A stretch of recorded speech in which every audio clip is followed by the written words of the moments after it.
My name is Ben Cowell. My day job is at the Historic Houses Association.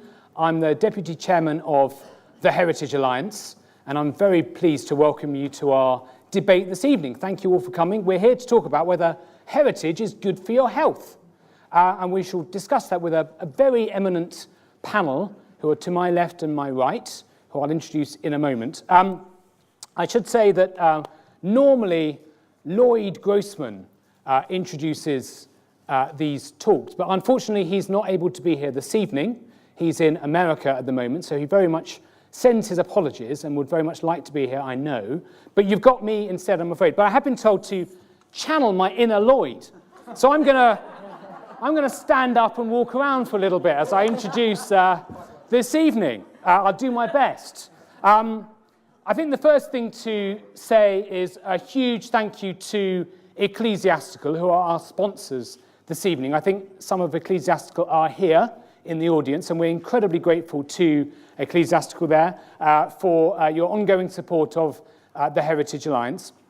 We're equally grateful to this fine hotel, the Waldorf, for hosting us in this room, and I'm tremendously delighted we've got our eminent panel with us who are going to talk to us on this topic. Not on the board at the moment. Is heritage good for your health? And we shall hear a variety of different takes or explanations on that theme. Now, my only experience of this, here I am channeling Lloyd, is from the National Trust. I used to work at the National Trust until a couple of years ago now. And in some ways, the National Trust has public health at its heart. That was its origins. If you think of someone like Octavia Hill, who was one of the founders of the National Trust. Octavia Hill was one of the first public health professionals, you might say, writing in the 19th century about the public health problems of London. And the trust, the National Trust, eventually founded in 1895, was a solution, one of her solutions to the problems that she saw. Octavia Hill once did an article about open space in London. She took a big map of London and she divided it into 4 quadrants, and she measured the amount of green space there was in London. And it turned out there was 8 times more green space on the western side of London compared to the eastern side of London. And she knew the East End slums very well. She understood the problems. She wrote kind of harrowing accounts, actually, of life in those overcrowded slums of the East End of London in particular. And so she was very much coming at it from a green spaces perspective. And she wrote in one of her articles that she thought people needed 4 things. They needed places to sit in, places to play in, places to stroll in, and places to spend a day in.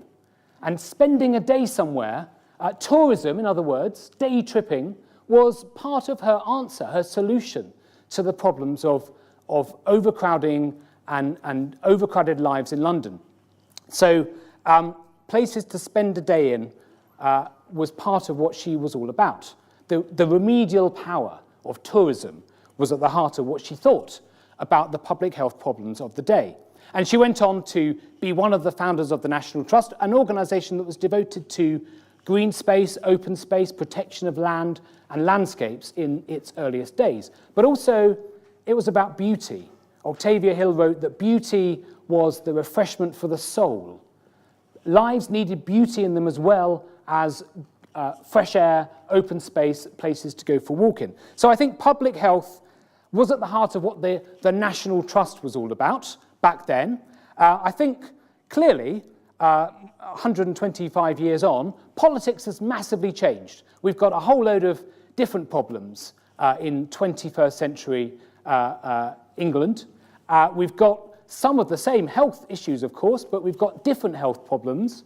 We also have an overcrowded politics, a politics where it's very hard for campaigners, voices like those of Octavia Hill, to make themselves heard. We are competing with lots of different voices on lots of different topics, and we're being crowded out. And the heritage sector has this problem of we know what we do is absolutely worthwhile. It's what people want. It's what people need to lead fulfilling lives. But how do we make those arguments, and how do we make them convincingly at a time of austerity, reduced public services, reductions in government budgets? So that's partly what this evening's all about, actually. It's about how do we make bridges with other sectors, and in particular the health sector. How does the heritage world connect with the health sector? How might what we offer bring some solutions to problems that the health services are trying to deal with, problems of people's quality of life,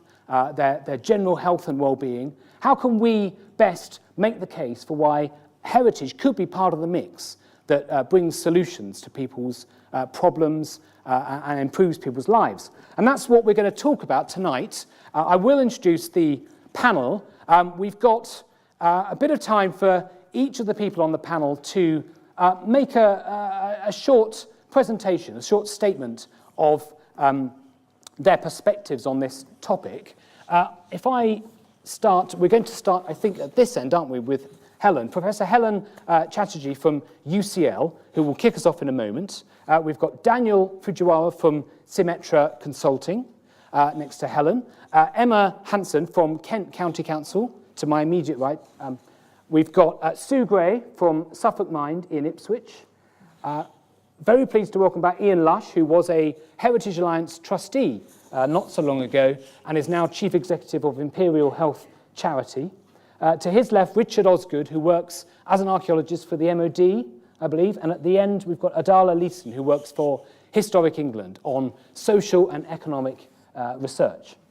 So that is our panel this evening.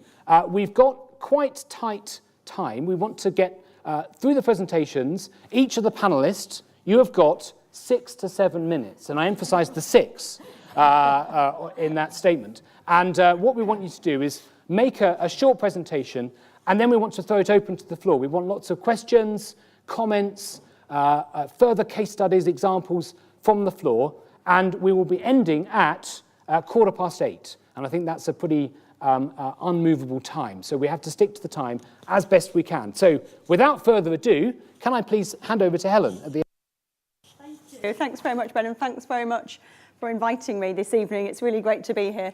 So I'm going to focus on talking about the evidence base around this area that broadly I refer to as culture and health. A lot of people in this sector call it arts and health, and that includes really everything that comes under your remit as people interested in heritage and working for and interested in heritage organisations. We've been working in this area at UCL for about 10 years, looking at the interface between largely cultural participation, which is everything from all forms of art making, different art forms, from individual practitioners through to organisations such as those that you may represent, including historic houses, museums, community art centres, into broad open spaces that might include heritage spaces as well. Our research is really focused around the interaction and engagement in those sorts of spaces and what goes on in them and what the sorts of health outcomes are associated with that kind of participation. And this whole area of culture and health, or arts and health, is really undergoing a zeitgeist at the minute. Partly that's been driven by a huge swathe of work that's been going on in this area in the last 4 or 5 years. Many organisations, particularly across the community arts and particularly across the museum sector, where this area of work has really burgeoned. And these very large organisations that started by people like Liz Ellis, who's now at Heritage Lottery Fund, doing work in places like Tate and Tate Modern, thinking about the relationship between those organisations that they can have with health and social care and third sector organisations. And that really links into a very large body of work around arts and health that's been very strong for about 30 years, 40 years in the UK. And the pinnacle of that really is recently the formation of an all-party parliamentary group around arts, health and wellbeing. Some of you may have heard of the recent report that they have just published. This is really the first time nationally and also internationally that this research has been brought together under one banner of arts and health. So there's been lots of people, including myself, working on this for many years. But a lot of that research has been quite isolated from a lot of the practice that goes on, from individuals through to organisations that have been working in this sphere of arts and health. So if you haven't seen this, please do have a look at the Creative Health report that's come out of the All-Party Parliamentary Group. It cites over 1,000 references, which includes everything from peer-reviewed research through to evaluation reports, strategic reports, websites and other forms of evaluation that include this area that we broadly call arts and health. It also includes a series of recommendations about where the All-Party Parliamentary Group thinks we should be going in terms of this sphere of work, so it really is worth looking at. What I wanted to do really is to start thinking about the evidence base, because this is really where our research started in terms of thinking about what do we really need to do to evidence the impacts of this work. And I'm particularly interested in health outcomes, because that's really where, in terms of thinking about commissioning the sorts of areas that we're interested in, so what we would call non-clinical interventions in health and social care, what kind of evidence do we need to persuade commissioners and the people that hold the purse strings, that our non-clinical sources of support in communities like heritage organisations, how can we support communities in relation to health outcomes? So when we started looking at our research and designing our research paradigm, I was really thinking about it from a health sciences point of view. I'm actually a biologist, so I come from an experimental science background. And when I started looking at this research, I really realised that there was a huge amount of really great evidence, as you can see in the Creative Health report that I just referred to.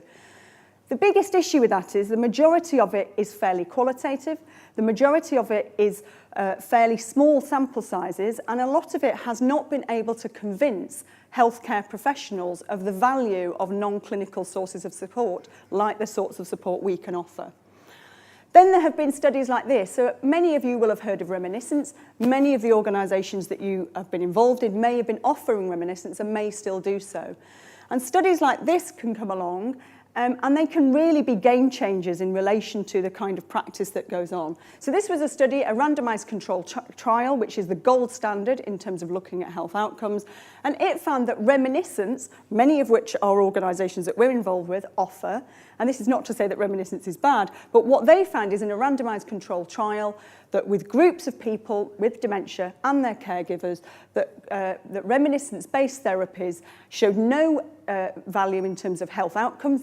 People participating in a 12-week reminiscence course showed no improvement in health outcomes, and in fact that those sorts of interventions could be damaging for carers.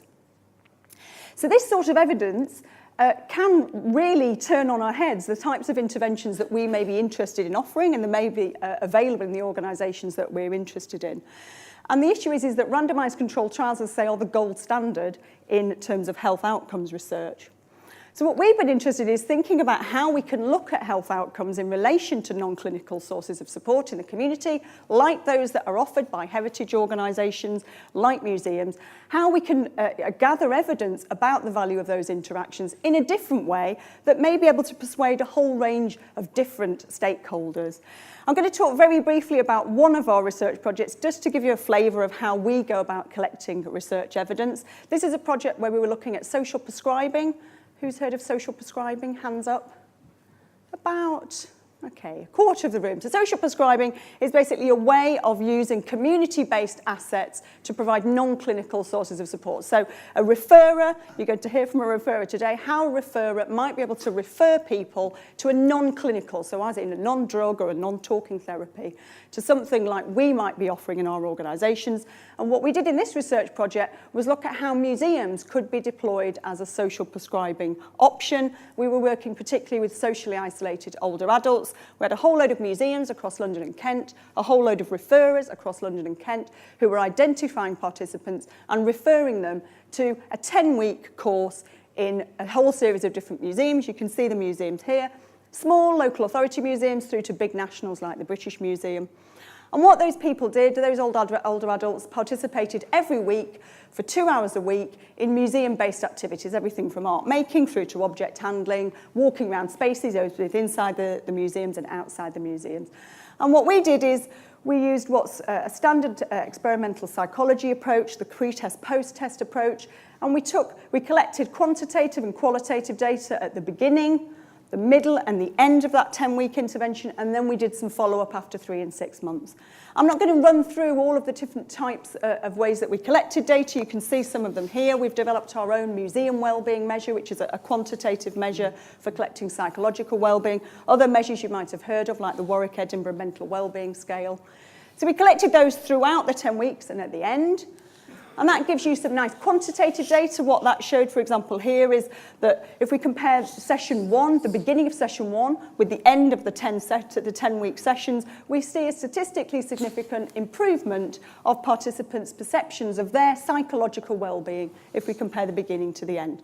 So that's great. That gives us lots of numbers. We found that across all our museums that we worked in. So the older adults liked it. They felt like they'd had an improvement in their psychological well-being.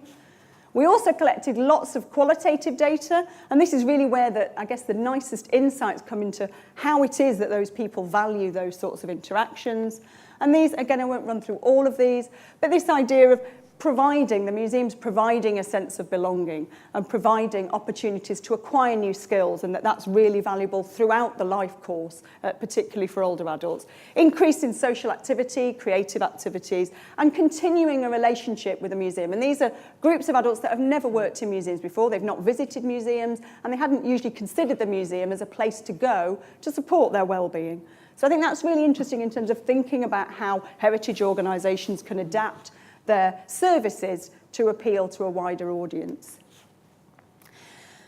I'm going to talk a minute about the National Alliance for Museums, Health and Wellbeing, and we're linked to the All-Party Parliamentary Group. But we've done a lot of thinking about why organisations might want to respond to wellbeing, but also what some of the challenges are around that, and also what you might want to do as a heritage organisation in order to meet the needs of those sorts of services and adapt your services. And again, I won't run through all of these, but if people want to ask about them, we can come and chat to me at the end. But the big thing really is thinking about your local needs, and I think Emma's going to talk a little bit about this because I'm running out of time. So I think the biggest thing that's of interest to you is this idea of asset mapping. If you've not heard of it, Google it. But you guys have really got a lot to offer here, particularly around spaces, physical and mental exercise, because those two things are really important and you can really offer that. So if you haven't heard of the National Alliance for Museums, Health and Wellbeing, join us. We don't just accept museums. We have actually all sorts of memberships from all over the world. And we're joining forces with the National Alliance for Arts, Health and Wellbeing to form a new sector support organisation funded by Arts Council. And we're linked in with Public Health England and the NHS. So we're really trying to provide services that your organisations might be interested in to try and bridge that gap between arts, culture, heritage and health. So join us, we're free, and if you want more information, give me a shout. Thank you very much. Thank you very much, Helen, that's fascinating. Can I just check, are we going to be able to make the presentations available in some way afterwards, as long as the speakers are happy? Well, maybe we'll have a chat after and see if we can do that, because there's so much really good stuff there. Moving quickly on, can I introduce Daniel Fujiwara, who's going to be the next speaker? Thank you. Okay, so it's great to be here. So I'd like to talk a little bit about some of the stuff that we've been doing around measuring the benefits and the value of different types of heritage, so museums, historic buildings, landscapes, etc. And I want to broaden the conversation a little bit past just health. So how, as a sector, we might think about advocacy and trying to produce a narrative around the benefits of heritage. I think we need to go further than health there. So if we think about how heritage benefits society, sorry, it looks like the letters are a bit jumbled up, but we need to, I think, differentiate between these concepts of health and well-being. So they're often used interchangeably, but they are very distinct ethical phenomena. So how we'd normally think about it is that well-being or quality of life broadly, so how one's life is going overall, is really the thing that's ultimately of interest to policymakers and what has this kind of intrinsic value. And everything else, and I've given you some items here that are related to heritage, can be seen to kind of improve well-being and quality of life. And one of those might be health, physical and mental health. But other aspects of heritage, the arts, culture, so the top one should read aesthetic value, symbolic value, health, value, cultural identity, the environment, place, connection, self-identity, all of these kind of concepts that we've seen in the literature, pertaining to be kind of the value related to culture and heritage. If we broaden the scope outside of health, we can see that heritage sites and heritage in general and participation in heritage can have numerous impacts and benefits for society. And it's around these different drivers that we've been looking at for a number of different institutions, both in the UK, but abroad as well. This is all captured in the Treasury Green Book. So something that Lizzie was very keen for me to discuss or bring up was how this is kind of done or thought through in the government. So if you've ever come across this is the HM Treasury Green Book. It's basically the set of guidelines around how we should measure social, cultural, economic and environmental impact. And all core UK government departments have to use this. Okay, and at the heart of that is this concept around quality of life and trying to understand overall the benefits of a certain policy, such as health and heritage, on quality of life. What we need to think about as well is different types of beneficiaries, and this is important when you go out advocating or speaking to potential funders or collaborators and partners. And we can broadly think of three types of groups. So that should read individuals and communities. And the value that they may capture from heritage is around the experiences or the visitor experience at heritage. It could be a health benefit. There might be something known as existence value. So we care about the existence of certain types of institutions or sites, regardless of whether we ever visit them. Okay, so Stonehenge would come to mind there as a site that would have a huge amount of existence value. Biodiversity may be another aspect which is intertwined with heritage preservation that we care about. Place and connection and some of those other items that I showed you on the previous slide would all be kind of this benefit to individuals. The second group would be government. So there may be benefits directly to the government, and what I mean here is kind of the exchequer or the public purse. And they could be brought about through impacts on health, and that could lead to healthcare savings for the NHS. Okay. The heritage and cultural sector also, obviously, are heavily involved in kind of employing large numbers of people in local communities. There's a tourism benefit there, so there are tax revenue-related benefits for government as well that we need to account for. And the third group would be businesses and the economy. So local businesses that may be supplying a regional museum or a heritage site benefit from the existence of that institution, and the tourism industry more broadly. So I'm not talking about tax revenues here, I'm talking about the employment of large numbers of people in the hotels industry, for example, that may service certain heritage sites, etc. So the Treasury Green Book would tell us that all three of those groups need to be accounted for, and that's typically how we would do an assessment for the government. And we've done multiple different assessments, and I'm going to touch on a couple of them towards the end. But we need to try and understand the benefits to each of those groups. And the interesting thing is that we tend to find that it's the benefits to individuals and communities that really override and completely dominate the overall value if we were to sum up all of these and look at the proportions. Okay. So in that sense, I don't think, we want to avoid going down a rabbit hole of just thinking about the health benefits and the savings that might have to the NHS. That is a tangible, important aspect of heritage, but there are far more, weighty values out there which relate to people's experiences and local communities. We've done a large number of different studies using valuation methods, so we might want to monetize these outcomes so that we can compare them back to the costs, or we may just want to quantify them, so look at changes in people's overall quality of life or their health or their experiences, for example. And this is an example of a study we did with the Natural History Museum. Okay, so this comes from a method known as stated preference method. It sits in the Green Book as one of the endorsed valuation methods. And what we did here was look at the value that people place on a visit to the Natural History Museum. And it comes to just under £7, £6.65, I think that is. Okay, so that's for the visitors. And that would capture all of the experiences that are intertwined within that visit.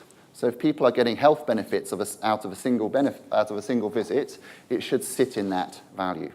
And we can see that because the more that people enjoy the museum, or the more frequently they go, or the more they care about certain exhibits, the higher their value is. That's just an average value. We also have what's known as non-use value. So this goes back to that issue of existence value that I touched on a moment ago. And non-use value here, this basically says that in addition to that £6.65, a visitor would be willing to pay £2.78 for this existence value around the Natural History Museum. And what this means is that visitors care about the existence, the educational benefits of the museum, even if they don't benefit from those things directly. So they care about the school children who go and benefit educationally from the museum. And we can see that from a general population sample, that people would, if they were asked or pushed, would be willing to pay a decent amount of money, £8.29 a year, as a donation to support the Natural History Museum. This is known as pure non-use value. These are people that have never visited and never will visit the Natural History Museum. And what we tend to find is, in this particular study, that the value of the Natural History Museum is about 90% non-use and about 10% use. So the visitors themselves, the benefits that they derive are only accounting for about 10% of the overall value.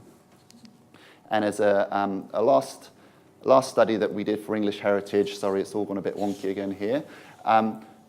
This is using a method called wellbeing valuation, where we look at people's experiences and how their well-being improves through visiting these different sites. And these are values basically based on that improvement in well-being. It tells us how strongly people like these types of sites and visiting them. So the historic buildings is about £1,300 a year. That would say that if there are no historic buildings to visit in the whole of the UK anymore, this is how much monetary compensation we would need to give to individuals. This is only about, this is about 10 to 100 times larger than the health benefits of these institutions. Okay, so in separate studies for the DCMS, we've looked at how visiting historic buildings impacts on people's mental and physical health and how that impacts on the NHS. There are impacts there. It's about £30 to £40 a year in cost savings.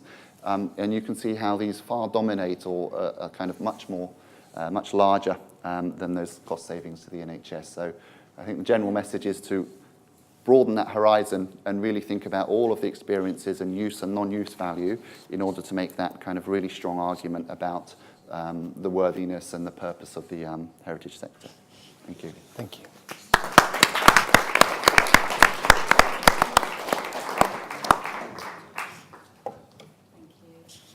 My name's Emma Hanson. I work for Kent County Council. I'm not a health commissioner, although I was in a previous role. But a lot of what we do, especially around wellbeing now, we jointly commission on behalf of the local NHS. So I work with 7 CCGs in Kent and jointly commission wellbeing services for vulnerable adults.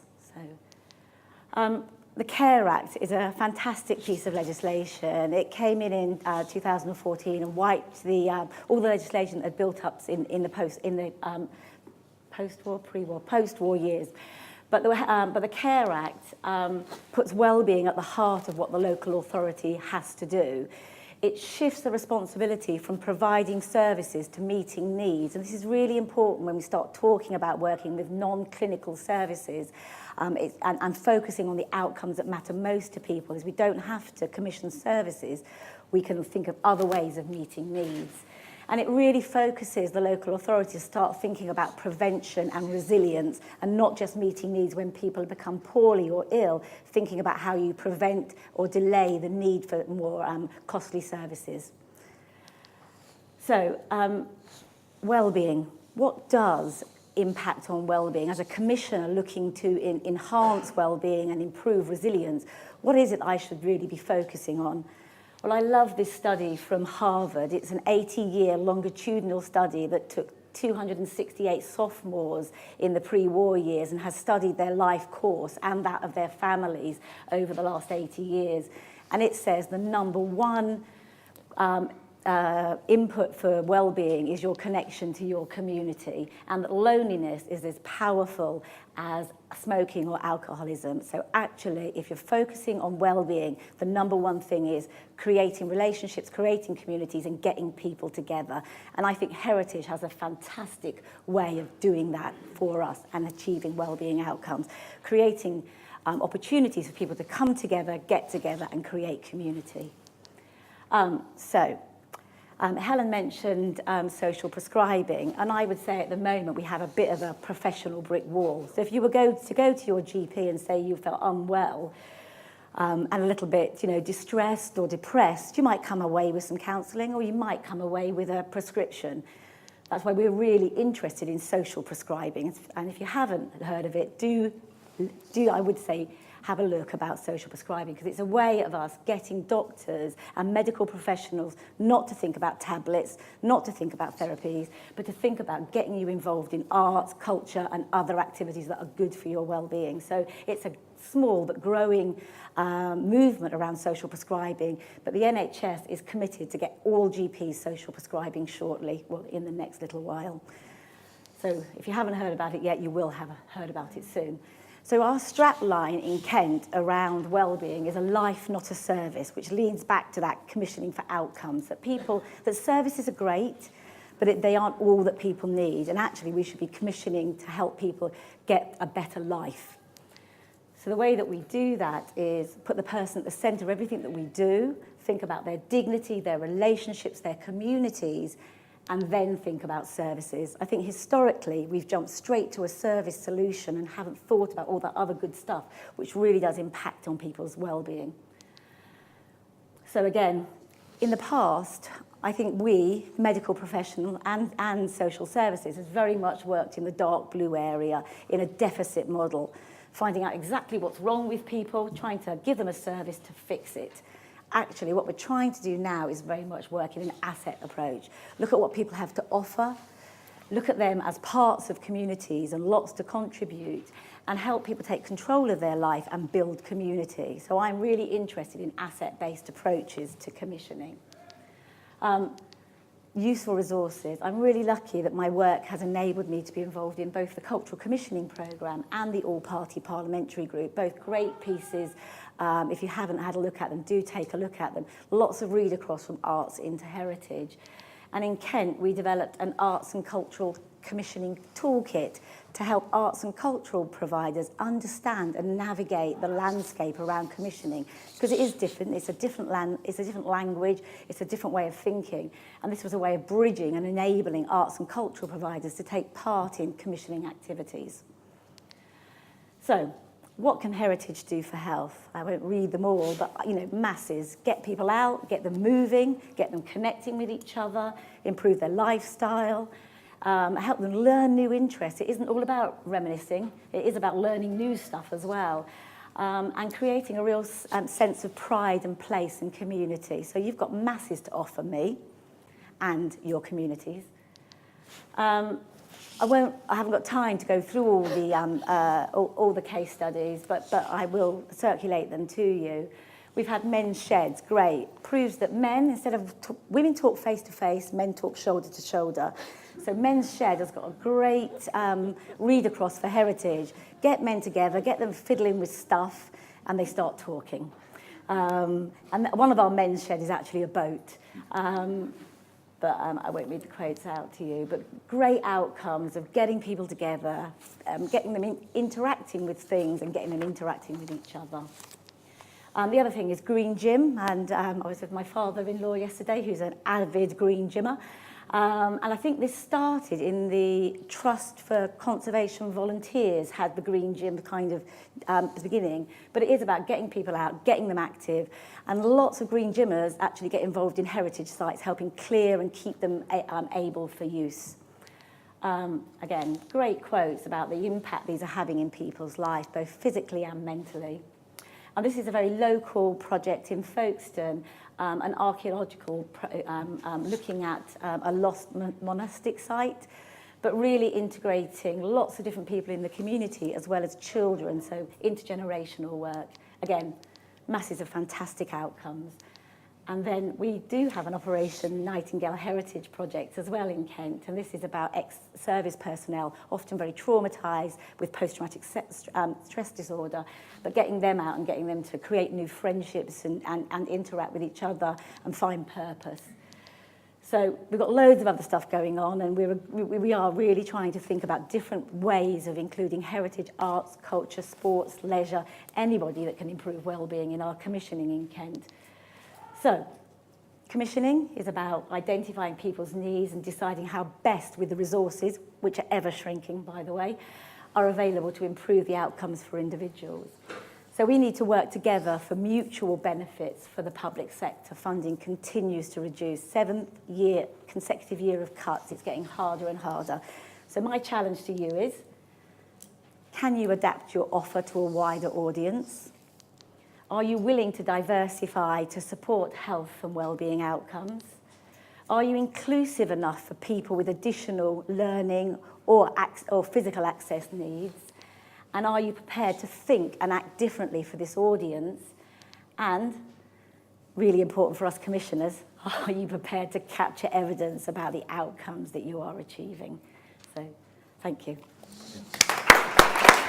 Fabulous.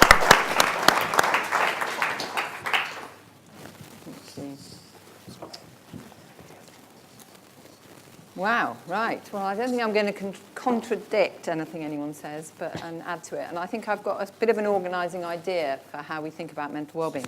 But I'm Sue Gray. I'm a mental health practitioner and also a director of a mental health charity. So a pile of old stones or a valuable community resource. One of my credentials for being here is that I'm part of the group that created Key Place, which is the conversion of a medieval church in the middle of a sort of island of roads, as you can see above, into an amazing building below, which has been open for about a year. And heritage is a really big component of the success of that. And it's not a centre for people with mental health issues. It's a partnership with the Church's Conservation Trust. It's a community resource where people come and look after their emotional well-being. So here's a lot of things. I mean, we've heard quite a lot about the types of heritage, and this is going to agree with all the speakers so far. But all of these things protect us from mental well-being, or protect our mental health, and if we're recovering from mental ill health, it will help us and assist us. We all need connection. We need to have a higher purpose for what we're doing. It might be spiritual in a religious sense, but often not something you're caring about. We need to have physical activity. We need to be in beautiful places, as been mentioned. We need to have connections and a sense of pride and respect. So what I'm going to do is give you some, I think it's 4 areas of ideas to hang your thoughts on around mental health generally. And what's happening is that the research, both the neuroscience and the behavioural science, is meaning that we perhaps have modernised the way we think about mental health. And the first concept is that mental health is a continuum, and we are all on it. We're moving up and down between wellness and illness, and if we're stressed enough, we'll all become ill. It's not some people become ill and some people don't. Most mental health issues do not have a genetic or an inherited component. Some of us learn things in our families that mean we're less resilient to mental ill health, but we weren't born that way. So it's a really important concept of that we're moving up and down, and stress is the crossover, and untreated stress will always make you ill. The other thing is, and this is based on something, the human Givens approach, not Gibbons, Givens, approach to mental health, which is an organising idea that's around, and I've got references at the end if people are interested in this.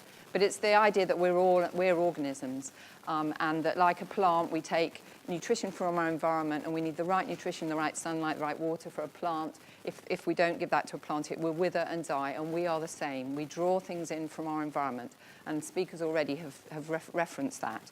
So this is a model of the kind of needs that we have, and if we meet these needs in balance, we will be well. Okay, so our need for food, good food, drink, movement, sleep. First sign of mental health and stress issues is that our sleep is disturbed. Security, we all need that. Sense of control, not too much, not too little. Same with attention. Attention is a real nutrition from the environment. We need the right sort, and some of us do things to get the wrong sort. We all need community. We need respect and value. We need emotional connection. We all need somebody that accepts us, warts and all. And that could be, we've discovered with research, it could be a pet, an animal, usually a dog. Cats are a bit more unpredictable. But I will don't get into an argument about that. Privacy, we all need reflection space. We need a sense of achievement to be stretched and to learn, and we need meaning and purpose of some kind. So that's, in this model of thinking about mental well-being, that's the list. There we go. And the other thing, the next concept I want to think to you is the difference between stress and stretch. And some people say, well, you need a little stress to keep you on the ball. But actually what you need is a bit of stretch. And because we all need to learn and develop. As organisms, we need to be learning new things all the time. And what a bit of stretch does is our brain switches on, we become curious and we'll learn. But stress switches us off and closes us down. And heritage brings fantastic opportunities for stretch. And I'm going to give some examples. And the other, so to give some practical links with key place in the sense of the needs that I've been talking about. Mental health, heritage projects are great for achievement. People can put things together, they can research things, they can learn new crafts, they can be part of exhibitions, they can go online and research things and create projects. The idea of security, if people are exploring their local history, and we're near the docks in Ipswich, and it's got a very diverse local history, and the fact that there have been people living in this area for a long time and that they'll live here again, and that kind of continuity that creates. The mental health issues where when you're unwell, you feel like life has just gone all over the place. The security and solidity of exploring heritage is really key. Achievement, I said, I've got that twice. We're using a different... anyway, I'd updated my thing when I realised that happened. And community, we've all talked a lot about that. And there's a really good example, and interestingly, it's a man's example as well, that we got together a load of the dockers who'd worked sort of in the 40s, 50s, and 60s in the Ipswich docks. And they were a group of men who were pretty isolated, actually, we discovered when we got them together. And they're still a social group. They'd have never have joined a normal group of sort of come and make friends with people, but yarning about the docks, and then of course that's yarning about a lot of things, a bit like the men's shed idea, has been fantastic. Another key protector of suicide, and again using men as an example, I don't know if you know, but 80% of the people who take their own life are men, and it's the biggest killer of men between 18 and 45. And most people who take their own life, men in that area who take their own life, they have not talked to anybody and they have not accessed any mental health issues. And heritage has got a lot of ways that men will connect with it. So it's a really key area to remember. And when people feel like nobody cares and they've got no reason, they will take their own life potentially. And if you can build emotional connection, as research has shown, and a reason and a meaning and purpose, you will protect people from, it's basically suicide is a permanent solution to a temporary problem. You want to stop that happening. So how can we make this, again, it's a bit with your Emma's presentation. The main thing I would say is most charities and community groups are working in the mental wellbeing area. You don't need to necessarily search out your mental health charities, your mental health community groups.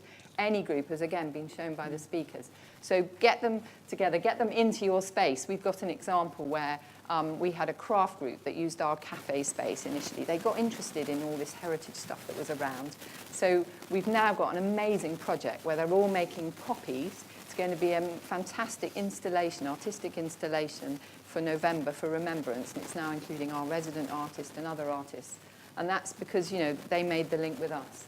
And also, as people have said, link up with your public health or university so that what you do is evaluated.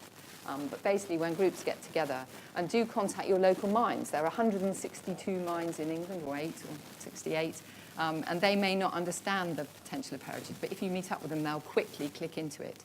When I got involved, I didn't understand how heritage and mental health would work. It took me about 5 minutes to get it. It's really, it's really core to give people a focus that isn't, about depression. And going to a depression group will make you depressed. Going to a heritage, a talk or a research group or something will switch you in a different way, and that connection will change the way that your mental health is and meet your emotional needs as listed previously. So this is, if anyone's interested, and you get when you get the slides, this is some background information. And this is Key Place in action. The business case for Key Place is renting space to private therapists, and this is their taster day for people coming into the community. Thank you.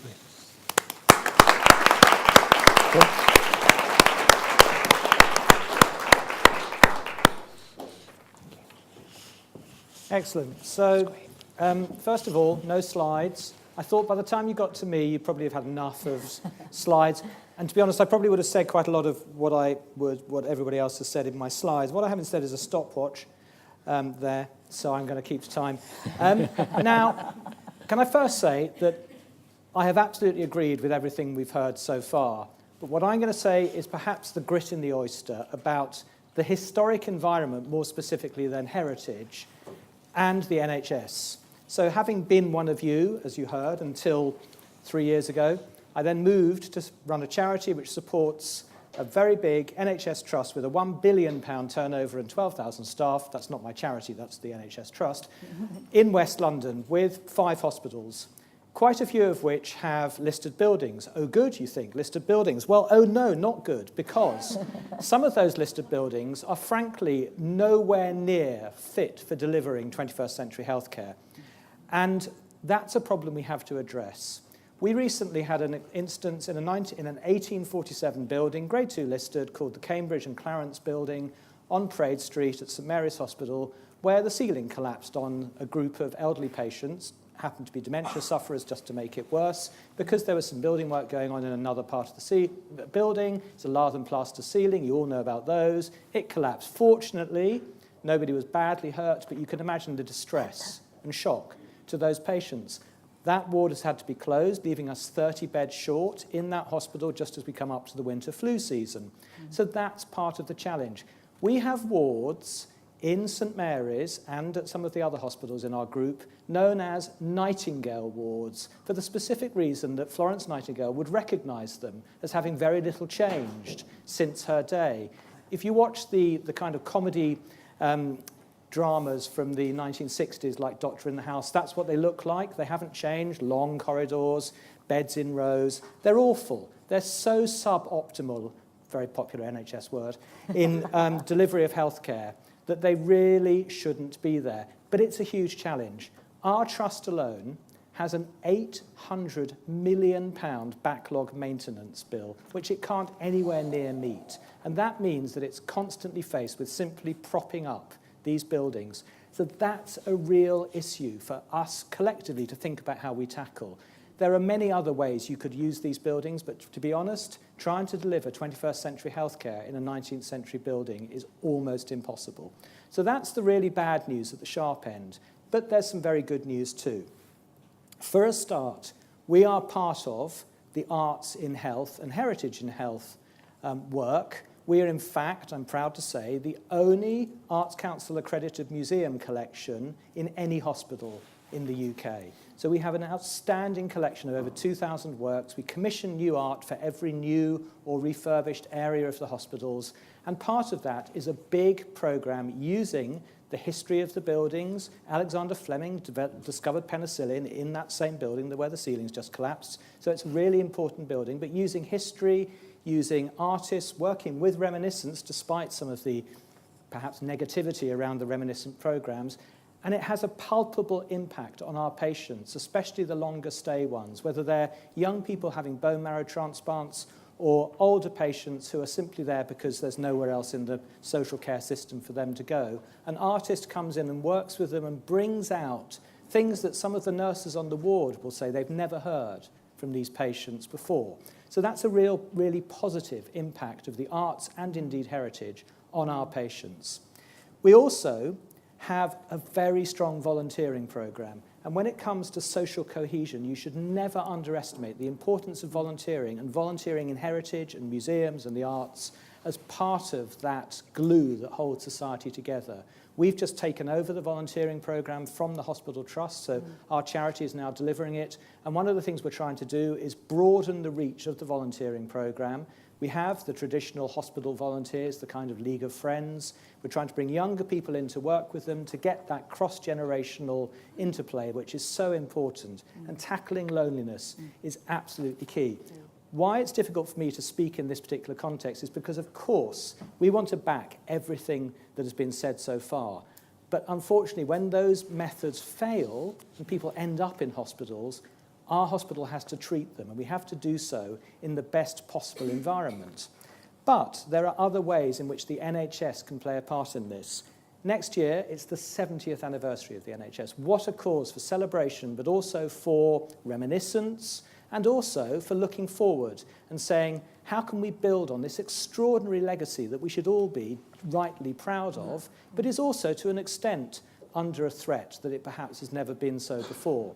How can we build on that? What can we learn from the 70 years of the NHS? How can we use that particularly rich story of our nation since the 5th of July 1948 to actually make it a better place moving forward? I think that's a real opportunity for this sector.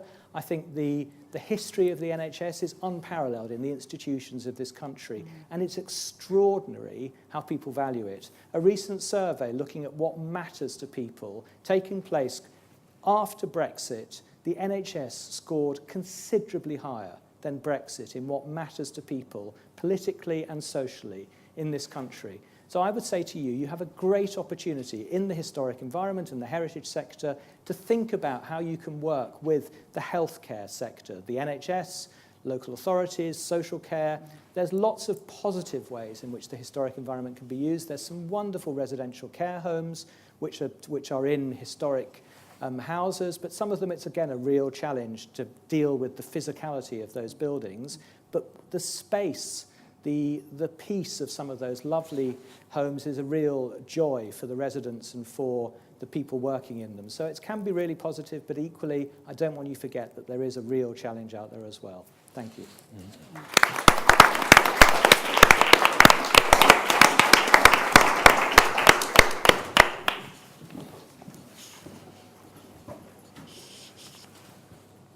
Right, archaeology in 6 minutes. So this is speed dating with pottery, effectively. So some of you may be familiar with the book written by J.L. Carr, A Month in the Country. And that focuses on two individuals after the Great War who gained a huge amount of catharsis through engagement with cultural heritage. One of them is restoring a medieval church wall painting, and the other is looking at an Anglo-Saxon cemetery. So even in fiction, there are some rather nice little vignettes that connect the importance of heritage to maybe restitution of the soul in many ways. And in 2011, we had an approach from a medic based in 1st Battalion, the Rifles, which is the largest of the British Army's infantry regiments, saying he was keen to put together a programme of archaeology for, in particular, one lad he had in what's called the Rear Operations Group. That's one of the groups of individuals based in the regiment who haven't deployed on that particular engagement, mainly because they are wounded, injured and sick, or WIS, as we call them. And as a result of that, we set up something called Operation Nightingale, which is now trademarked to the Ministry of Defence. So Op Nightingale is our trademark, and we're actually quite proud of it. So what I'm going to do is take you a very quick trip through some of the elements that our team has worked on. And Emma mentioned community, and that's a really important thing because these guys are a specific community. They've been through some incredible things together. Often they've been medically discharged, and that is the end of their military community, and that is a tough thing to lose. So that's something hopefully we're hoping to provide. I've put up some images there which are pretty visceral. Hopefully none of you have gone through that, though I know some of you have. These are images of the sorts of things that guys on our project have been engaged with. Some of you will recognise HMS Sheffield. We had an HMS Sheffield veteran. The road to Basra, again, from the First Gulf War. We haven't got any Second World War veterans, but that's a poignant one to me, because the last week of my father's life, he was getting flashbacks to the Falaise pocket, which he served in with the British Cavalry Regiment. Never mentioned PTSD in his lifetime, but the mind had locked it up, and in his last week it had let go. So for me, that's a very personal one. And then, of course, the more recent conflicts in Afghanistan and Iraq. So a lot of our participants come from quite a a unique set of circumstances. They are a tribal thing. The military is like doing anthropology. They have their own language, customs, costume, traditions, and heritage, I think, is a fantastic way to engage with that, because heritage is a really important part of that group dynamic. You think of the regimental ethos, the military museums, it's a really important thing for them. You come across some pretty unusual sets of circumstances working with these individuals. Normally, a major crime in archaeology, I'm sure you're aware, is sitting on the section. You get shouted at for sitting on the section. Lizzie, I'm sure Professor Cunliffe might have had words with you if you'd done that. So sitting on the sides of the section is a big no-no. But when you go to tell the person off for sitting on the section and see that actually it's just his legs, the person has taken his legs off because it was just easier for them to work. And I think already some of the other speakers have said it's important not to tell people what to do. They will find all sorts of different jobs which they are really well suited to and which they contribute massively to. And I found this throughout the programme, is that people have their own abilities, they set their own jobs, their own standards and tasks, and do fantastic work for heritage, let alone for themselves. It's the heritage they do is brilliant. Two individuals I want to mention, I suppose we say Rifleman K and Corporal W here, two individuals who have worked on our programme from its outset. Chap on the right, and this is the one we set it up for in the first instance, Corporal in the 1st Battalion of the Rifles, hit with a mortar in Afghanistan, and as such, that was the end of his military career, having been a career soldier in his 30s. I'm not breaking any confidences because he has been on national telly to say this. He was going to commit suicide because he couldn't see any future. He has a young and quite large family. He was going to jump off the Severn Bridge. And the thing that kept him going was watching Time Team. Now, that would have driven me to it, probably, but nonetheless, that was the thing that kept him going, the thing he really wanted to do. So here's an image of him on one of the experimental things they do on Time Team, of working through a kiln and seeing how Anglo-Saxon metalwork is made. About 5 seconds after that, that thing blew up. And given why he was on the project, we were a little nervous, but nonetheless, he still said, no, it was a big smile on his face, and he is, in fact, one of the more miserable members of the British Army. So to see him smiling, it was a fantastic thing. And he said, yes, I've not felt this, I've not had this sort of feeling and excitement since I was mortared by the Taliban. It's a phrase you don't get on the Time Team. Chap on the left, the rifleman, 5th Battalion of the Rifles. He was told by his careers advisor at school that he wasn't bright enough to be an archaeologist, which, knowing the archaeologists I know, that's a really damning thing to have been told. So he joins the infantry. Read into that what you will. So in the infantry, he has a couple of quite poor operational tours, has a very tough set of challenges. He comes back, and he's on the programme that we're working on here. He excavates this Anglo-Saxon adult male skeleton. It took him quite a few days to do this, and I said to him, are you not bored doing this now? And he said, no, because I'm concentrating so hard not to screw up that I'm not thinking about Iraq at all. And so for him, it's fantastic. There is now a picture of him excavating this skeleton, because he found rather a nice grave good with it, next to the Sutton Hoo helmet in the British Museum, and his name there. So I'd take your careers advisor, mate, and go and have a look at it. We've also extended overseas. We've worked with some Americans, some veterans from America, who've been in operational theatres alongside our guys. These are some Polish veterans from the conflicts in Afghanistan. They're excavating the remains of a Battle of Britain Hurricane over in Sussex. You can see them with the reduction gear. It was flown by a Polish squadron, 303 Squadron, and they said to me, it's the only time you Brits ever think positively about the Poles is the Battle of Britain. But for them, that was a wonderful thing, because they're using heritage to engage with their own personal military narrative and gain some physical dexterity as a result. We face some unusual challenges. We will always make sure that we have the right or the appropriate level of medical assistance on site, and we're very grateful for support from Help for Heroes, hence the blatant logo there, Giles, and also the things like Combat Stress are with us, because they are an unusual set of circumstances, and we also rely on a lot of volunteers, people like the National Trust, and we work with some fantastic field units like Wessex Archaeology to make sure that the heritage is done properly, but the guys are looked after, the men and women on the project. So this individual here is an ex-tank regiment soldier. He is working on a site in France where he has just lifted the remains of a Mark II tank track, and below it are two members of the German Field Army. Now, for an individual like that who's worked in conflict zones, that could be quite a testing set of circumstances. And we were lucky enough to have good support medically on site to make sure that he was all right when he did this piece of work, and he completed this work, and he wants to come on lots of other excavations. So for him, it's been a good thing. Now, he doesn't want to be an archaeologist, but he's part of our kin group, our Facebook group, our social media set. They meet up for beers, they'll meet up and chat. It's that kinship thing that's been really, really important. You meet all sorts of characters on this sort of thing. This individual who is sitting at the front, I will name and shame him. He was a sergeant in the Royal Marines, had done quite a few operational tours, and then had to leave the military through result of injuries resulting. He then left the military, went to Exeter University, got a first-class degree in archaeology, which is more than I've got, which is really shaming.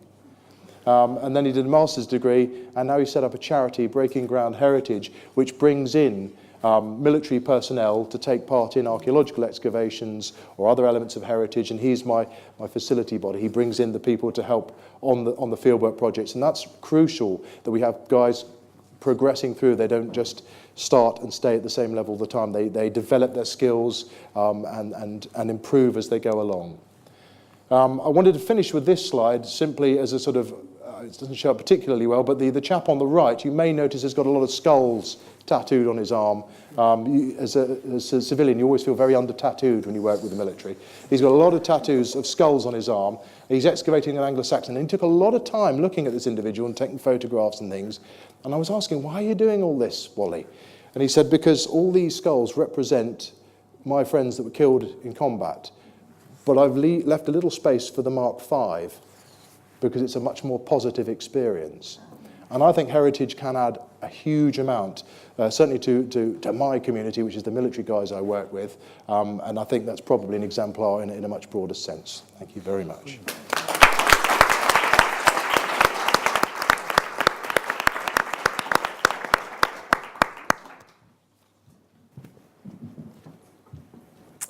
Hi, thank you. I'm going to talk about well-being from, I guess, much more from an economic perspective. And I think a lot of the evidence we've heard today really reiterates the point that heritage is important for our well-being. But I think one of the key things for us is to be able to translate that into a case for heritage, is making the case for heritage, making people understand the full value of heritage. And I guess one of the key things and one of the barriers is what we measure determines what we do. This is Joseph Stiglitz, a Nobel Prize laureate, has talked about this for a number of years. And one of the key things is that measuring heritage through GDP and standard economic measures is difficult. And it's increasingly seen as an inadequate measure of what we value. For example, you can see here, I have an example of the growth in GDP compared to the increasing income inequality. The higher that the bar is, the orange bar is, the greater the inequality. And those things are happening at the same time. So what is it? What is it that we're really trying to look at? We know that GDP doesn't count everything. There are other things, volunteering, civic participation, a lot of the stuff that everybody has talked about today that really matter to people. There are things associated with your personal situation, costs of commuting, divorce, crime, etc., that really make an impact on your life and what matters to you.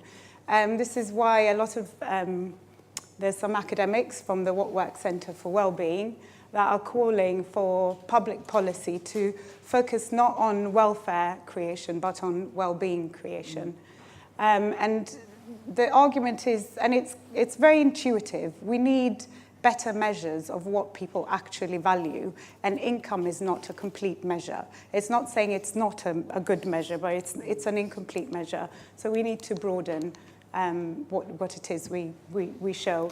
And I guess also one of the things here is reiterating the point that Daniel said, is health is not only about the absence of disease or infirmity. There's a much bigger picture around physical, mental, and social well-being. I'll also just mention the 5 ways to well-being, which is a version of. And I think a lot of these messages are really coming through. The ONS has published their latest well-being indicators. It's the 6th year running they've published these. There's also now the What Works Centre for Wellbeing, who have actually provided the majority of these slides, and Historic England in part funds that research, which began in earnest in 2005, and it's bringing together lots of very clever people looking at this issue about building the evidence around what matters to people, what is well-being. Internationally, there's the UN Sustainable Development, of which Goal 3 is about health and well-being. There's also now a World Happiness Report, and only 2 OECD countries are not measuring well-being. So this is a global phenomenon. Daniel also presented the Green Book, which is kind of, I guess, for any economist, it's the key. And they, even in the Green Book, they've started looking at the importance of well-being and welfare.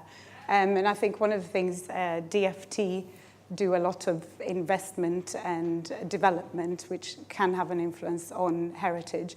And even there, one of the things, their WebTag guidance on economic appraisal was under review, and one of the key areas is this issue about capturing value beyond standard economic values.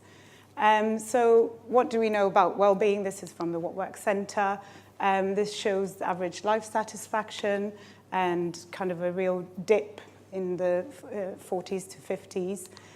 Equally, as a mother of 2 girls, you can't see it very well here. You can't see it at all, actually. This is quite interesting to me, is at 10, there's quite a peak, and then there's a potential drop in how level of happiness amongst girls 10 to 15. So we need to think beyond money in these kind of terms. The What Works Centre, they've produced some research on what determines your well-being, levels of well-being as an adult.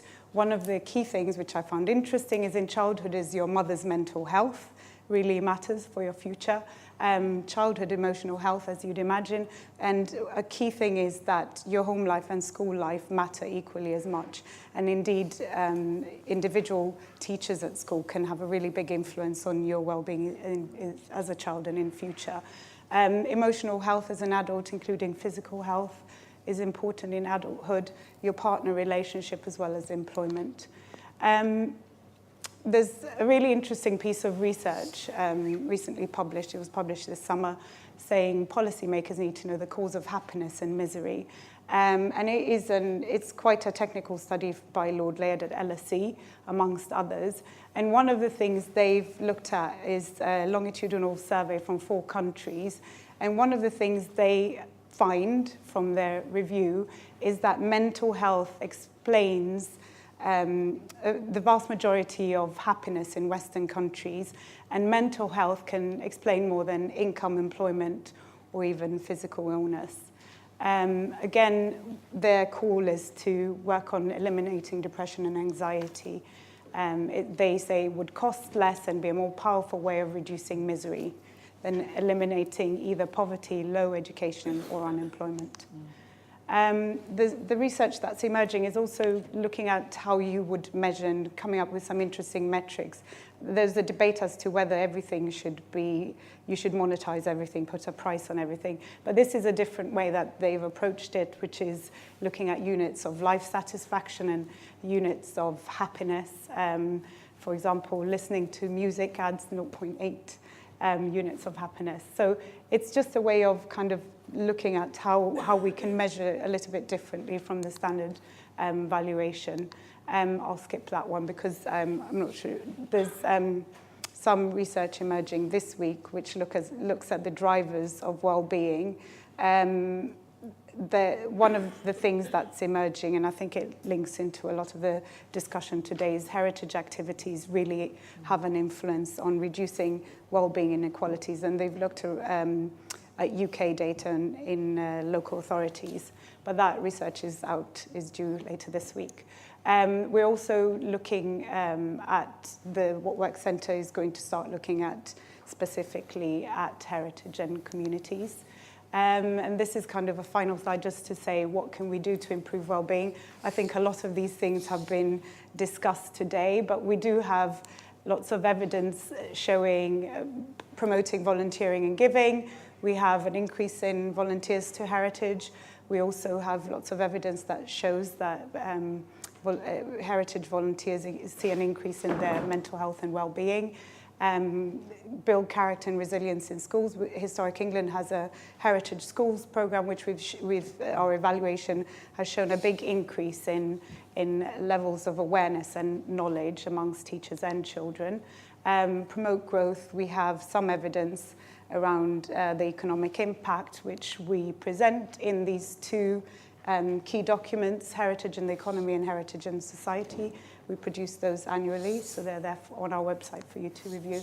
We've also just completed some research with the CASE, which is a CASE research program, which is with DCMS, Arts Council and Sports England, where we've looked at the Understanding Society dataset, which is data of UK households, and we've looked at participation in heritage between two different years, 2010-11 and 2013-14.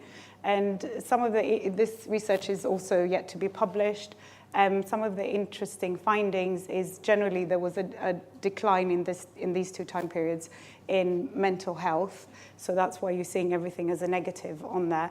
But what it also shows is the people who were participating in heritage in 2010-11 and stopped by 2013-14 had a higher, greater decrease in their well-being. Now, there's an issue of causality always here that's quite difficult to unpack, but it's an interesting finding.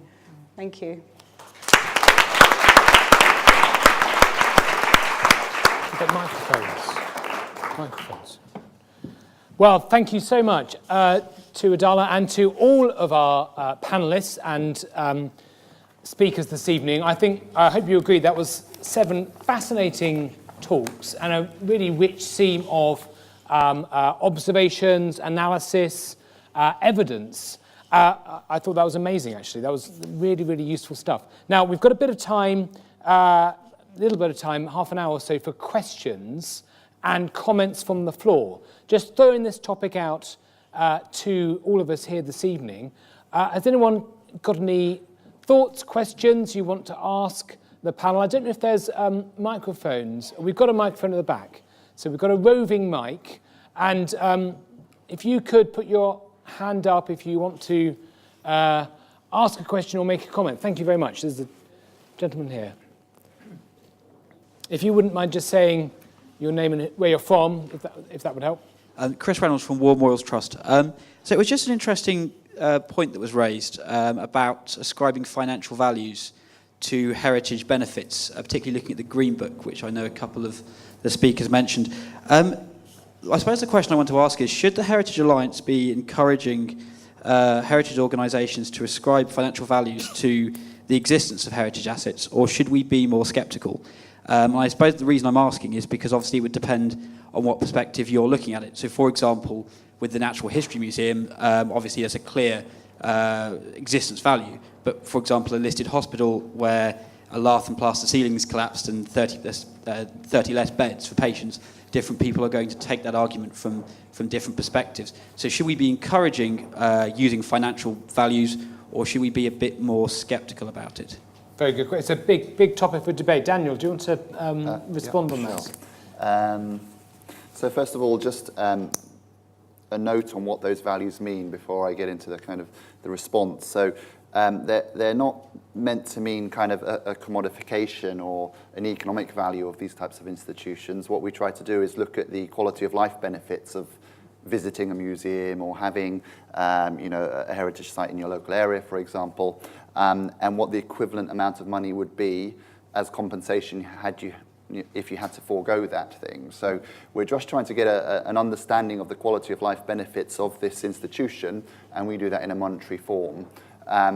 It speaks kind of the language of government, because what the Treasury would always want to do is compare the benefits to society back to the costs of something. And the reason why they want to do that is if you take, for example, the government's perspective where you could invest in new missiles, you can invest in schools, universities, across the board, different policy areas. it's not really any good for the Treasury to look at just kind of outcomes in those areas, because you're always, comparing apples to oranges, as it were. So how does the Treasury know that if £4 million investment in the universities, which increases, let's say, job attainment later on, has equal or more value than kind of restoring and maintaining a heritage site, for example? They can't do that if the outcomes are measured on different dimensions and parameters. So the valuation question there is not to kind of simplify the value or the benefits of heritage. It's just putting it onto a proxy, which allows you to then compare the benefits of heritage, arts and culture to other policy areas. So it gives you a strong footing in that respect, but you don't always have to value outcomes. So there's other methods which also sit in the Green Book, like multi-criteria analysis or cost-effectiveness analysis, that would look at outcomes and relate those back to the cost. So you have a spectrum of different methods out there. But increasingly in this sector, and in other sectors like DFT, construction infrastructure, which is another big area that we work in, we are finding organisations really pushing to understand the benefits of things in financial terms, so that they can go back and speak to DFT, or they can speak to Highways England or the Arts Council, and have a case to make against other policy areas. And the final thing I would say is that there are areas that are very strong on this. So if you look at health valuation, for example, a lot of the stuff that NICE does, it has really big or a rich history of valuation there, transport as well. So if you're not doing it, you're kind of facing fairly stiff competition in that area. If transport and transport policies are able to monetize impacts and show that to the Treasury, you're probably on, a weaker footing with respect to Treasury if you come there without that kind of evaluation framework. Good, thank you. So, Ian, did you have anything to... do your hospitals count as assets or liabilities? Is there any evidence that being looked after in a 19th century building is... Well, funnily enough, it's not quite as bleak as I said before. Of course, if you talk to our Director of Estates, he would be very firmly on the liabilities column. He wouldn't see the Clarence Wing or the derelict Samaritans building on Marylebone Road or any of those other... For him, they're just a real problem.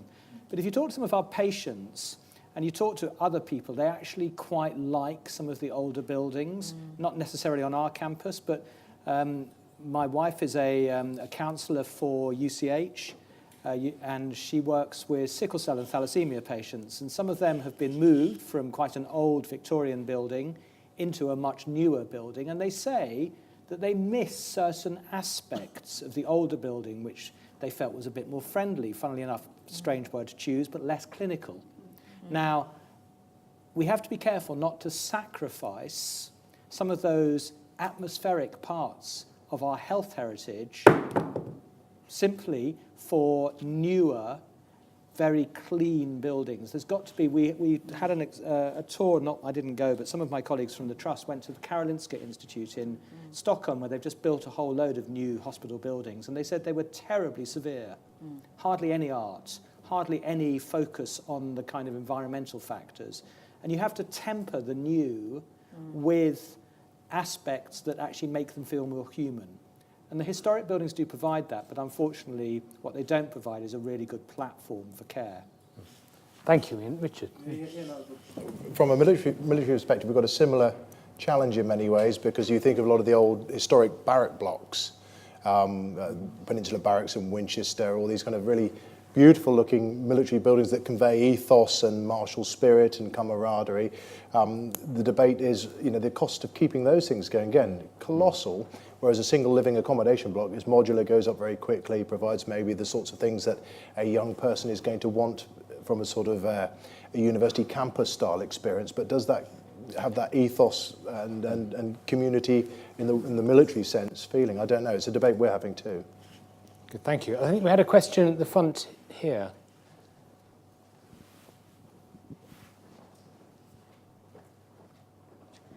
Rosemary McQueen. My question's around the idea of social prescribing, which I think sounds fascinating.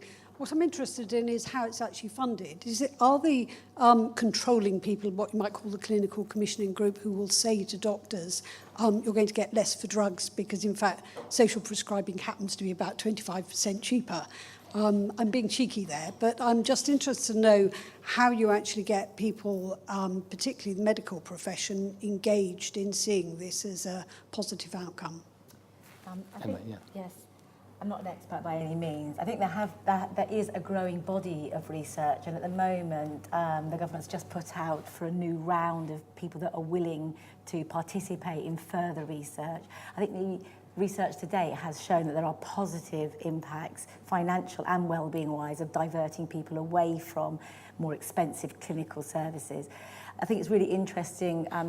People with mental health issues sometimes present with physical ailments because it's much easier to say I've got backache than I'm in some form of emotional distress. And there's been lots of studies that show that people often navigate the health system round and round and round until someone says, actually, what's the matter? And it's because somebody is unhappy, depressed, has mental health issues. So I'm not an expert. I think there is growing research and there is a new... do you know more, Helen? Yeah, so there's now a national social prescribing network, and they've done a huge amount of work. So social prescribing has been going on in the UK for about 30 years, and it has actually a really good evidence base. Social prescribing includes everything from the green gyms that you've heard about, exercise on prescription, arts on prescription, books on prescription, and whilst the evidence base is good, the problem is it's been only uptaken by healthcare professionals and referrers in a very sporadic way. So some clinical commissioning groups and some referrers are really have taken it on board, and a lot of the movement has been led by a chap called Michael Dixon, who's a GP who's been based down in Devon for years, doing social prescribing, predominantly arts on prescription across psychological health sphere for about 20 years. And so he's really progressed the field to the point where now, very, very recently, that the Social Prescribing Network have got, as part of commissioning for all GPs, they have the option to socially prescribe. The issue is many healthcare professionals don't know what social prescribing is, and or, particularly at the GP end of the spectrum, they're not particularly favourable towards it. And that it goes back to the points I was making about the evidence base. So there is a gap in terms of that, how referrers are thinking about social prescribing, and that is being closed. The NHS now have a national lead for social prescribing, and so the movement is, I think, progressing, but there's still lots of work that all of us need to do to bring that closer together, and that's what the Social Prescribing Network is. Our alliances are actually all linked in, and we're merging with them in a few years as well to try and understand how the sphere of both culture, sport, physical exercise and the environment can work together in this area called social prescribing, which is essentially anything that is non-clinical, because many healthcare commissioners like Emma are very favourable towards it, but many people don't know what it is that we've got to offer. So we have to tackle it, I think, from both sides. Thank you, Helen. Sue? I was just saying, on a practical terms, I mean, certainly in Suffolk, and I know from the Mind Network and other places, I think it's finding out in your local area what's going on about it and sort of engaging. To see, so when it kind of comes online, you can be part of it and understand and connect with it. I mean, what's happening in our area is they're tending to put money into the sort of programs that will connect people to social prescribing, but they're not necessarily investing on the services that will be prescribed. So you do need to watch that. Yes. But it is, if existing services are already funded, you've already got grants for whatever, it is a really great way to access that. And I think it's for all of us to kind of engage with health so that when these come online, we're kind of more aware about it and we can connect quickly. Fantastic. So, more questions, a few more hands popping up. Was there a question at the front here? And then there's a gentleman there, and over here. So lots of hands going up now, which is wonderful. Just here. Polly Martin from the Historic Houses Association. We represent over 1,600 independently owned houses across the UK. Many of our members, I'm delighted to say, are doing work with their communities and are reaching out to people and bringing them in who wouldn't traditionally feel that their heritage spaces were for them. But a difficulty that our members have, as they are all listed buildings, is how they can adapt and how they can be accessible to people with a range of either physical issues or mental health issues. And I wondered if the panel had maybe some particularly good examples of places that were listed buildings that have made key changes that maybe didn't necessarily affect the fabric of the historic building, but made a huge difference in how they were accessible and how they could be accessed by different groups. Fabulous, thank you. Should we just take one or two more questions while the panel think about that? Was the gentleman in the blue shirt there?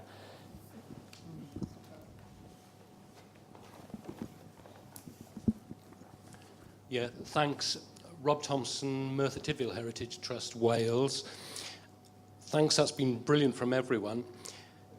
But I've got a question. Will the panel think about this? Should we now and in future look at another question, which is, can heritage damage your health? Because it's not just in Wales. We have a lot of heritage sites, historic sites, that are left derelict and decay, and there is a feeling that impacts very much on the community and its whole sense of well-being. Should we now be looking at that as well as how heritage can help our health, also how it can damage community health? Thank you very much. A challenging question. There's a hand just there that's gone up as well. Gentleman just behind there. We'll have one more question, then we'll go to the panel. Thank you. I was just concerned that we haven't heard much about the quality of interpretation and presentation, which for normal people is as important as those that are sick and in need of help. And I think I'd like to know the panel's point of view about the importance to health placed on effective understanding, interpretation, and presentation. Thank you. Thank you. Right, so the question there about not just keeping the physical fabric there, but interpreting it to presumably a range of different sorts of people and so on. Okay. I wonder, Sue, you've been in charge of a project in an important listed building. What are your reflections on that? On any of those questions, actually, about how you make buildings accessible? So I was thinking about the last question. So Key Place, we were hugely funded by the Heritage Lottery, and we had, requirements from that, and it gave us ideas of how to do it. So we didn't want to be, having lots of museum-y type things. We wanted the space to be a community space, but we wanted the heritage to be represented. So we've done really sort of practical things, like the play table that the kids play on is actually the Bristol dock and all about the new wet dock and information about that. So, and we've got a lot of rope walks in Ipswich. So we have a little, a thing with bits of rope and the names of the knots and people being very practical about it.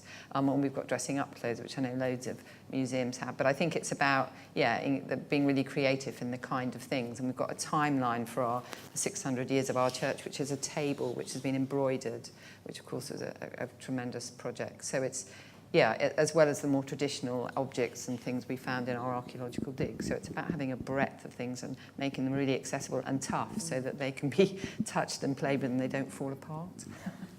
Thank you. Adala, do we have any evidence that heritage can damage health as much as it can benefit health? That was a challenging question from... I don't think that there is any evidence that's actually posed the question, put it that way. I think just in terms of thinking about, one of the things that I was mentioning is in the work centre is for wellbeing is looking at inequalities and from that perspective.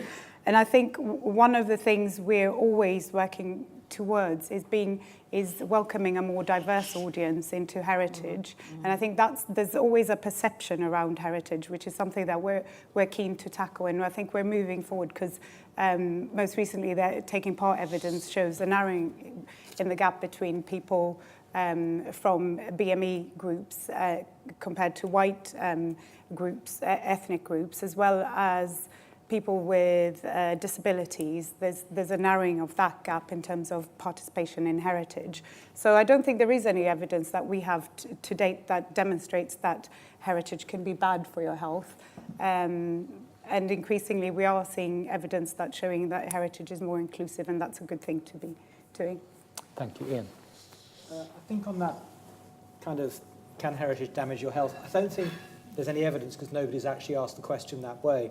But certainly, thinking back to my time at the Architectural Heritage Fund, we saw lots of communities which were blighted by historic buildings which had been allowed to deteriorate.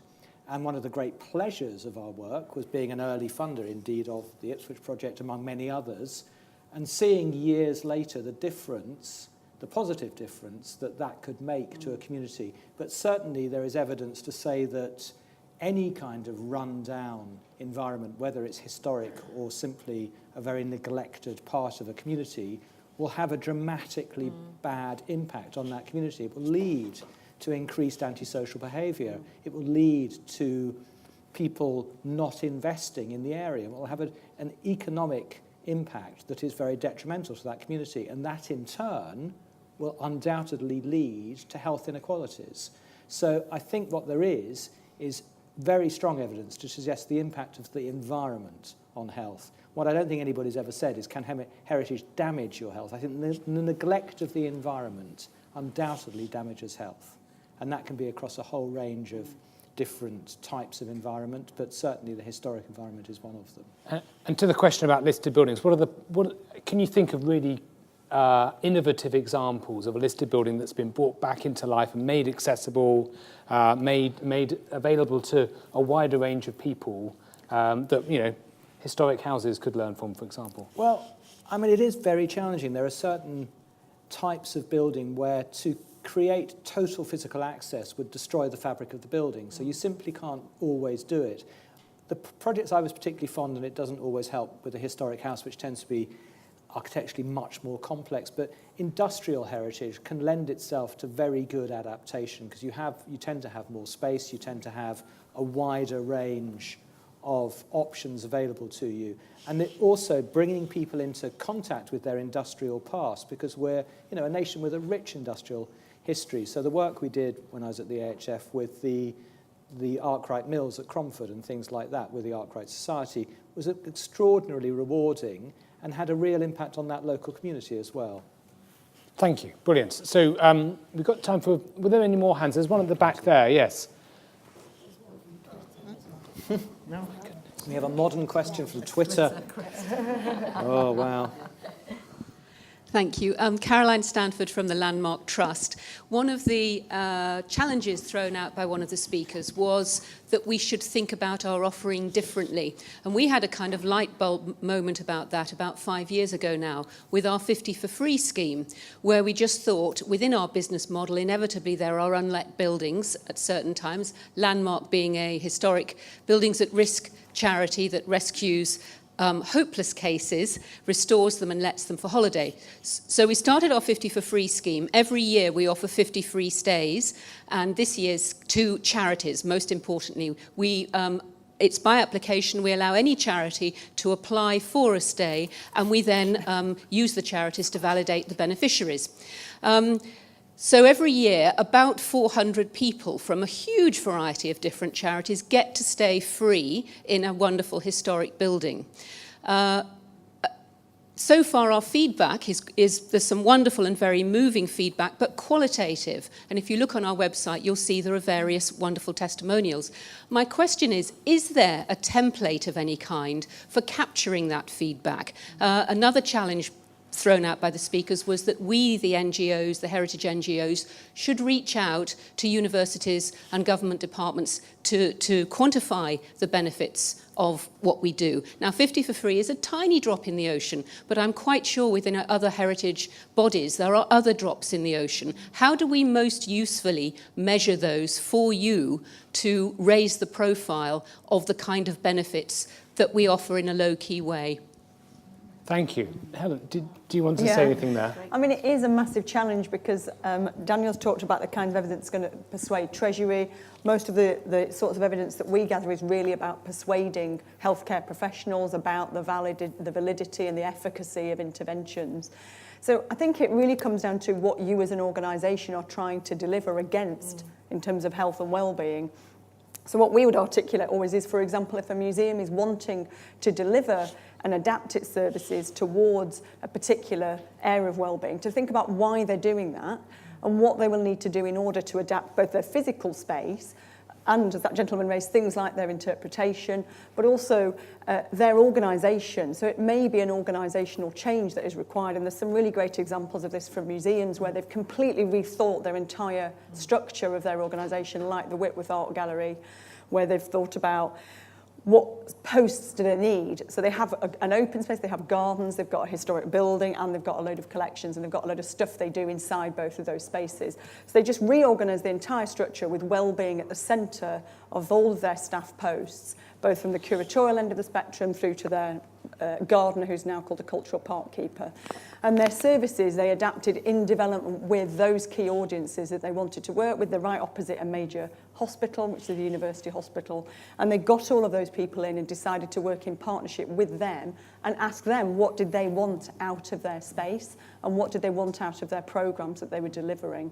And now they deliver all of their services in collaboration with that. And I suppose that's my advice is speak to those people that you are wanting to develop your service for and ask them what they want and what evidence is going to persuade them. So, for example, the Whitworth, they were interested in working with the NHS Trust, so we're thinking about health outcomes, and they also work a lot in partnership with third sector organisations who may have different parameters that they're looking to deliver against. And then there's your funders.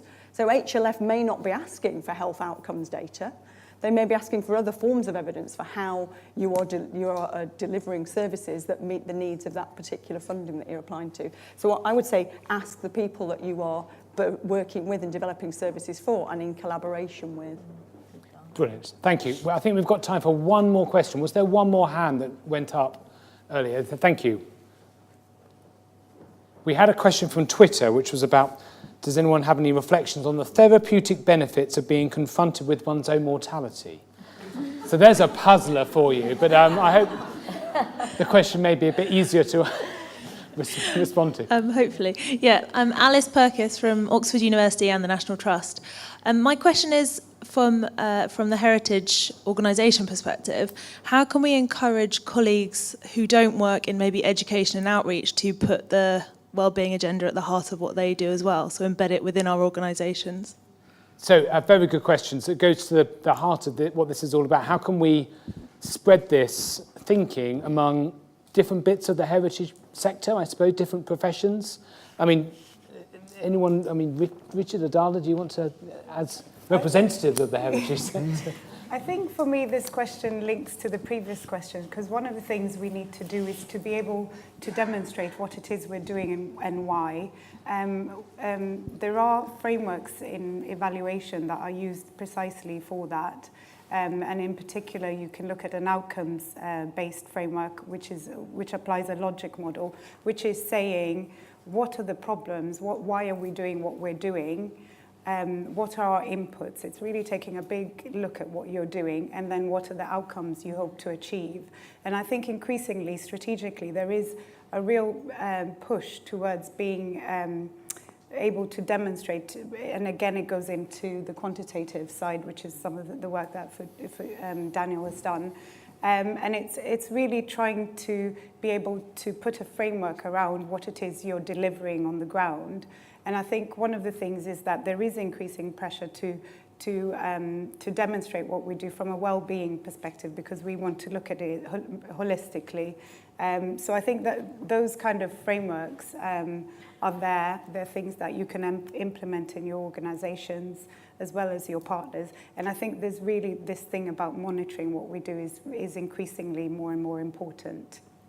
Thank you. Richard, have you come up against resistance within the profession? Not so much within the profession. I mean, I think my role is to facilitate military training, yes. So it's quite a strange thing. But it's the fact that the results empirically for the participants from a military perspective were so good that I think that I have now therefore the ability to incorporate having a wellbeing component within fieldwork projects that we need across the estate.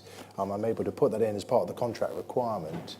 I think that's certainly changed massively since when I started with the MOD. Well, that's a very positive note. Thank you. And that might be a good place to sort of draw things to a conclusion, because I think we're going to have to. I can smell nice food available in the room next door. Is that right? So we are going to have to draw it to a close there. I'm sure you had many other questions, but hopefully the panel can stay for a bit longer and we can talk over drinks. For me, this has been a revelatory evening. I mean, it's been fantastic. It's broadened what I understand by what the health agenda is all about. Actually, it's about well-being and a much broader set of challenges around mental health as well as physical health, and actually mental health being perhaps the more important bit because it has physical consequences. No physical health without mental. Well, brilliant. I mean, really good. So what I've also heard is the heritage sector has a huge amount to contribute, and we've heard some really great examples of exactly that happening. We need to continually gather the evidence and produce the evidence and do that to Green Book standards and make the case. But actually, it feels like we're pushing an open door. There's lots of really great work happening in the museum sector, within the heritage world, in archaeology, in different corners. And I think part of this evening's been about publicising that, bringing it together and knowing how we can make the case. So I feel very strongly this has been a wonderful evening. I'd like to thank everybody here for participating, for your questions, for your attention and your support for the panellists. I'd like to thank my panellists who've all made terrific contributions tonight, every single one of them offering a different perspective on this agenda. I'd like to thank again the Waldorf and our sponsors at Ecclesiastical. And please go away. I'm about to retreat to my man shed, but I will have a drink before I go. So please join me, and thank you all again.